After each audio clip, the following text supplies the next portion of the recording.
So we're going to dive into it. Put your seatbelts on.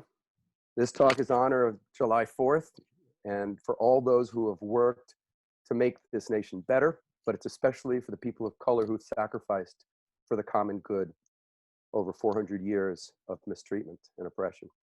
So happy Independence Day, everybody. The day when white people celebrate killing each other over land that wasn't theirs. Oops, sorry, got dark a little quick there. Apologize for that. This may be a challenging talk because it's taking on some challenging topics because we are at a challenging time. I'm going to focus mainly on connections between patriotism, racism, and militarism. I hope it offers some inspiration about a type of patriotism that's strong enough to be self-critical, a patriotism that speaks truth to power, a loving, patriotic critique demanding that we bring out the best of our nation. I'm going to start by talking about a very simple act of taking a knee. Many people cheered Colin Kaepernick almost 4 years ago, but many others attacked him when he kneeled during the national anthem. Some said that he was blacklisted from the NFL, an ironic use of the term. And I wonder that those people who criticized him for that action, whether they knew about the fact that Kaepernick's NFL colleague, retired Army Green Beret Nate Boyer, was the one who suggested kneeling. Instead of protesting the slaughter of Black Americans by police with a fist or some other action, Boyer suggested that kneeling was more respectful. It would be a better fit for mourning the Black victims of white supremacy. Boyer said that kneeling is about respect, honor, dignity. He went on, quote, "People kneel when they get knighted. You kneel to propose to your wife, and you take a knee to pray. Soldiers often take a knee in front of a fallen brother's grave to pay respects.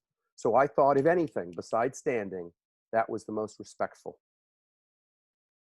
Now, many people didn't listen to Boyer. Many didn't listen to Kaepernick, who explained over and over again what his protest was about.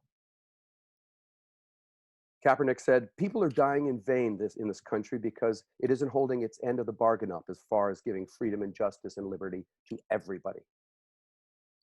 One teammate joined Kaepernick in the protest, Eric Reed, and he said, "We chose to kneel because it's a respectful gesture. I remember thinking our posture was like a flag flown at half-mast to mark a tragedy." For many, kneeling is an expression of our constitutional rights. They see protest as a fundamental value in America, including protest against a taxpayer-supported criminal justice system. Kaepernick insisted, quote, "I am not anti-American. I love America." But for what he did, the Stanford graduate, in many ways, the epitome of the American dream, was punished. And if somebody like him, a relatively privileged and powerful Black man, can be shut down, what power do most marginalized Black Americans have? What about Patrice Cullors, who, with Alicia Garza and Opal Tometi, founded Black Lives Matter? Cullors grew up poor, Black and female, about as marginalized as anyone could be in this country, and outraged over the shooting of Trayvon Martin and a system who seemed okay with that. She transformed protest in America, a country who labeled her a terrorist. I urge you to read that memoir, When They Call Me You a Terrorist. She was in a country led by a president who called the words Black Lives Matter a symbol of hate, who this weekend spouted racism in front of Mount Rushmore. Last month, in a flailing attempt to control the narrative that further is exposing his racism, Trump said that Kaepernick should have another chance to play professional football. This is the same president who said that NFL owners should deal with every anthem protester this way, quote, "Get that son of a bitch off the field." The words of our president. Before we talk about the recent protests against racism more, I want to explore how patriotism is manipulated by our egotistical, self-promoting Chief Justice. Much of what he spouts is meant to feed his own ego, and claims of his patriotism are no exception. Though his narcissism is obvious, Trump pretends to love America more than he loves himself. He wraps himself in the American flag, literally, regularly kissing, hugging, fondling the flag. Recently, he stoked the maniacal devotion of his followers by suggesting that flag burners should be sent to jail for a year. In his inaugural address, he said that the bedrock of politics is, quote, total allegiance to the United States of America. But what he really wanted was total allegiance to Trump. So he promoted militarism to increase the fidelity of his followers. At his inauguration, he spoke about the sad depletion of our military, despite the fact that the US already spends more on military than the next 7 largest military budgets in the world. This played very well with his followers, and on July 4th, he orchestrates expensive self-promotions down on the National Mall. Recently, he insisted on an in-person West Point graduation, threatening the health of young cadets. In April, the president spent $1.3 million on flyovers by the Thunderbirds and the Blue Angels because they were cool and because he, quote, can't get enough of them. As the Washington Post observed, the common denominator is the president's desire to appropriate the military as a symbol not of the nation, but of himself. Trump seeks not to honor those in uniform by displaying them and their weaponry in front of a nation, but to glorify himself by placing the military in the background, regardless of the cost, end quote. Now, of course, manipulating patriotism to promote militarism has a long history in our country. Military conflicts are fueled by nationalist propaganda. Sometimes it's hard to be both a pacifist and a patriot. The founder of ethical culture, Felix Adler, knew this well. He had pacifist leanings and he opposed US imperialism, especially the Spanish-American War. But when World War I began, wanting to show loyalty to his adopted home, but hating war, Adler was caught in what his biographer Horace Freese called a crucifixion of the spirit. A crucifixion of the spirit, because Adler loved much about America, but he detested the carving up of lands of darker-skinned people for monetary gain. And born in Germany, Adler knew he could be the target for wartime hysteria. But even American-born hero Jane Addams, a frequent speaker at ethical societies, was attacked for her pacifism. Addams argued against the perverse logic that because you love your country, you kill other people who love their country. She called such thinking, quote, a ghastly perversion of logic and humane sentiment. And while she earned the 1931 Nobel Peace Prize, the New York Times labeled her unpatriotic.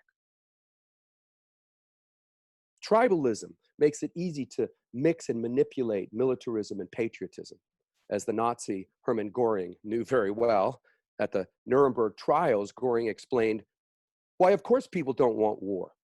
Why would some poor slob on a farm want to risk his life in a war when the best he can get out of it is to come back to his farm in one piece? But after all, it is the leaders of the country who determine the policy, and it is always a simple matter to drag the people along, whether a democracy or a fascist dictatorship or a parliament or communist dictatorship. Göring continues, all you have to do is tell them that they are being attacked and denounce the pacifists for lack of patriotism and expose the country to danger. It works the same in any country, end quote. That's what our president is doing. Does this explain why, despite the horrors of white supremacy, so many Black Americans supported US participation in World War I and II? I mean, at the dawn of the 20th century, as Europe burned, W.E.B. Du Bois wrote that, quote, while the war lasts, African Americans should forget our special grievances and close ranks, shoulder to shoulder with our fellow white citizens and allied nations that are fighting for democracy. Some 380,000 Black Americans joined the armed forces during World War I. So let's talk more about Black patriotism in America. 170 years before Kaepernick took a knee, Frederick Douglass admitted that white supremacy made it hard to be patriotic. Quote, this is Frederick Douglass, I have no government to defend. As to a nation, I belong to none. I have no protection at home or resting place abroad. The land of my birth welcomes me to her shores only as a slave. I am an outcast from society of my childhood and an outlaw in the land of my birth. Douglass added, if I had any patriotism, it was whipped out of me long since by the lash of the American soul drivers. In the following year, he added, I will hold up America to the lightning scorn of moral indignation. But Douglass also admitted that in speaking the truth, he was doing, quote, the duty of a true patriot. For he is a lover of his country who rebukes and does not excuse its sins. It is a righteousness that exalteth a nation. 8 years after that, in 1852, Douglass delivered one of his most famous speeches. You know it, many of you. It was titled, What to the American Slave is Your 4th of July? And in it, he explained that the 4th of July revealed to those still enslaved, quote, the gross injustice and cruelty to which he is the constant victim. He continued, to him, your celebration is a sham, your boasted liberty, an unholy license, your national greatness, a swelling vanity. Your sounds of rejoicing are empty and heartless. Your denunciation of tyrants, brass-fronted impudence. Your shouts of liberty and equality, hollow mockery.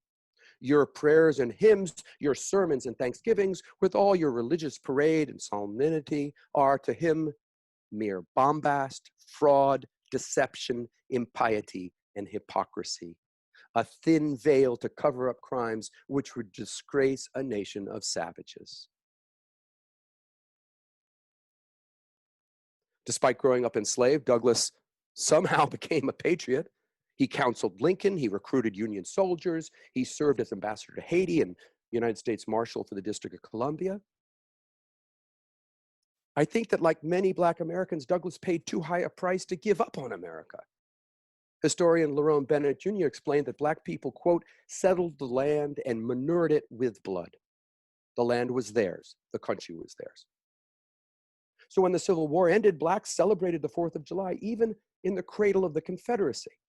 In Charleston, South Carolina, Black militias named for Black heroes marched through the city, including the Douglass Light Infantry.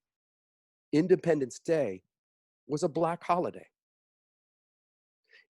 In 1876, 100 years after the Declaration of Independence, Jim Crow began driving Black citizens out of our national celebration.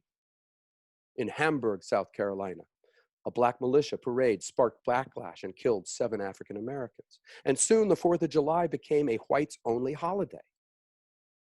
That's why Douglass and many Black Americans celebrated July 5th instead. 19th century, at the unveiling of the Emancipation Memorial, which is a statue of Lincoln towering over a kneeling Black American, Frederick Douglass didn't like how Lincoln's statue was heroic while the Black figure seemed like a grateful underling. As he confessed to 25,000 people who gathered for the unveiling, quote, Abraham Lincoln was not, in the fullest sense of the word, either our man or our model. His interests, in his associations, in his habits of thought, in his prejudices, he was a white man, end quote. Douglass respectfully admitted that, quote, Abraham Lincoln was near and dear to our hearts in the darkest and most perilous hours, but his speech was attacked as unpatriotic. Now, of course, Black people have always had to work harder to prove their patriotism. 50,000 soldiers had to work harder in the Civil War, burdened by menial tasks and the most perilous combat assignments. 350,000 Black soldiers had to work harder in World War II. 1 million Black soldiers had to work harder in, that was World War I. 1 million in World War II. 3,000 died in Korea, 7,000 in Vietnam. And today, when there are few opportunities for employment anywhere else, 40% of our active duty military are patriotic people of color. So Black soldiers have long carried a double burden. A. Philip Randolph explained that people of his race are, quote, confronted not with a choice, but with a challenge both to win democracy for ourselves at home and to win the war for democracy the world over. That's not easy, as Roy Wilkins of the NAACP explained. He said, "Who wants to fight for the kind of democracy embodied in the curses, the hair-triggered pistols, and the clubs of Negro-hating hoodlums in the uniforms of military police?" That question echoes back to Langston Hughes's cry in a 1943 poem, Beaumont to Detroit. Research a little bit about this poem. It goes as follows. "Looky here, America, what have you done? Left things drift until the riots come. Now your police let your mobs run free. I reckon you don't care nothing about me. You tell me Hitler was a mighty bad man. I guess he took lessons from the Ku Klux Klan. You tell me Mussolini's got a heart of evil. Well, it must have been in Beaumont that he had his start, because everything that Hitler and Mussolini do, Negroes get the same treatment from you. You Jim Crowed me before Hitler rose to power, and you're still Jim Crowing me right now, this very hour. Yet you say we're fighting for democracy, then why don't democracy include me? I ask you this question because I want to know how long I got to fight both Hitler and Jim Crow. How long? It remains a question. Let me switch gears and return to a different question. Given the racism and the militarism that are wrapped up in patriotism, can patriotism be ethical? Now, generally, patriotism is defined as, quote, the love and devotion and sense of attachment to a homeland and alliance with other citizens who feel the same. Patriotism is also contrasted to nationalism.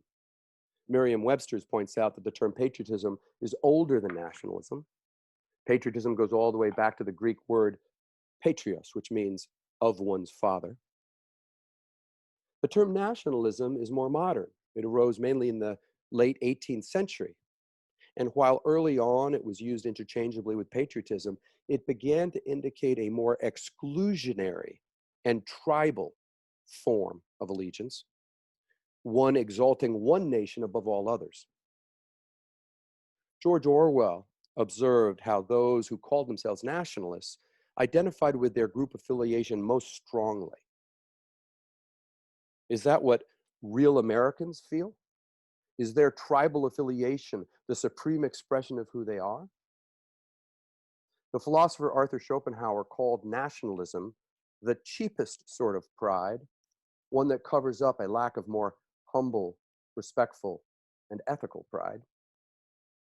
As the 19th century imperialism became the rage, nationalism became more aggressive and chauvinistic. Orwell added, quote, nationalism is inseparable from the desire for power. But can we see patriotism as less about power and more about devotion? Orwell said he used patriotism to indicate a devotion to a particular place or way of life. Quote, one believes to be the best in the world, but no wish to force it upon other people. So Orwell was suggesting that patriotism shouldn't be aggressive or dismissive of other people. You can be proud of your home, but not think other homes are less important than yours. I mean, Jean-Jacques Rousseau believed that patriotism was a word you could use to indicate dedication to all of humanity. William Galston of the Brookings Institute recently called something he defended a reasonable patriotism.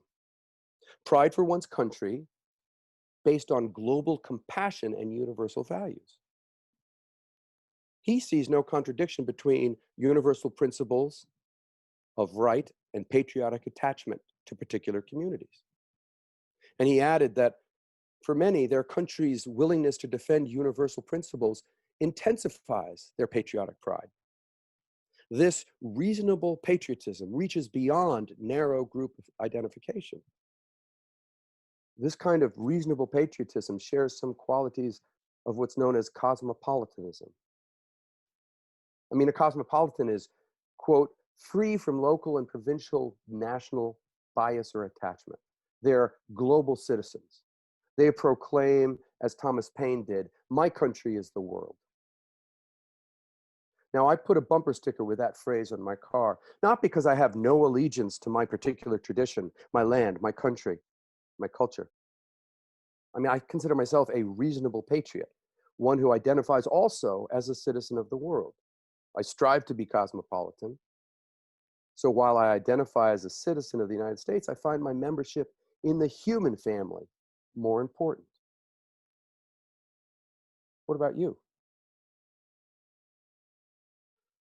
More and more Americans identify as global citizens. Just this year, the Gallup poll indicated that the percentage of, quote, extremely proud Americans had dwindled over the past 2 decades from a high of 70 in 2003 to 45% today. And younger people in particular have more global identities. Many feel connection with young people around the globe more than with the older generations of their own country. Social media is making that possible. And despite some recent real surges of nationalism, I think there's reason to hope that more and more people will identify the globe with all people. I mean, globalization and the growing importance of working together, whether it's to defeat a pandemic or end war or protect the biosphere, is necessary. My country, right or wrong type of patriotism has led to some deeply unethical things. Patriotism has promoted war and racism and the egotism of our leaders. I mean, that's why Samuel Johnson said that patriotism is the last refuge of a scoundrel. But I think if we really understand the patriotism of protest, the patriotism of people on the street now, especially people of color, we can begin to understand how ethical that protest is, how it's an ethical patriotism. James Baldwin, in Notes of a Native Son, defended that kind of patriotism. He said, "I love America more than any other country in the world, and for this reason, I insist on the right to criticize her perpetually." It's an honorable and respectful patriotism. It kneels on the ground we share, not on the neck of somebody we think doesn't matter. We're in crisis. We must defend an ethical patriotism. Just after 9/11, the historian Eric Foner wrote, "In times of crisis, the most patriotic act of all is the unyielding defense of civil liberties, the right to dissent and equality before the law for all Americans."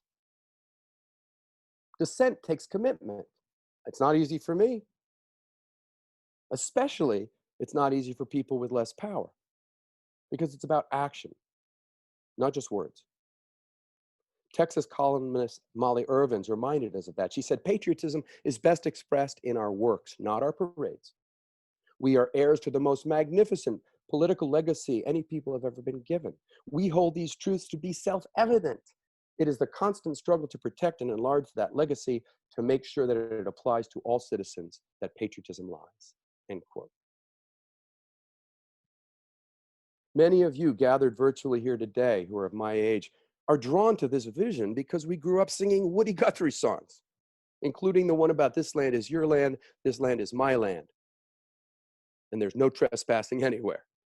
We grew up seeing rebels as a new kind of patriot, a patriot that demands inclusion of everyone, not exclusion, that demands justice, not blind obedience. That kind of ethical patriotism demands sacrifice. Robert Reich wrote, "True patriotism isn't cheap. It's not about taking on, it's about taking on a fair share of the burdens of keeping America going. It's not cheap." But the burden of patriotism has fallen disproportionately on people of color and the poor. We can no longer display a cheap patriotism that is narrow and selfish, that's only about parades and fireworks. Reich concludes his column saying, "Those who want to cut programs of benefit for the poor, food stamps, child nutrition, Pell Grants, Medicaid, so that they can get a tax cut for themselves and their affluent friends are not true patriots." And ethical patriotism cannot be about America first. As Reich puts it, in America, true patriots are deeply curious about and open to the rest of humanity. Reverend Jesse Jackson, who I met outside of Philadelphia City Hall during the Occupy protests, he knew that patriotism can be strenuous and that it can make people feel uncomfortable. He wrote, "True patriots invariably disturb the comfortable and comfort the disturbed, and are persecuted in their lifetimes, even as their accomplishments are applauded after their deaths.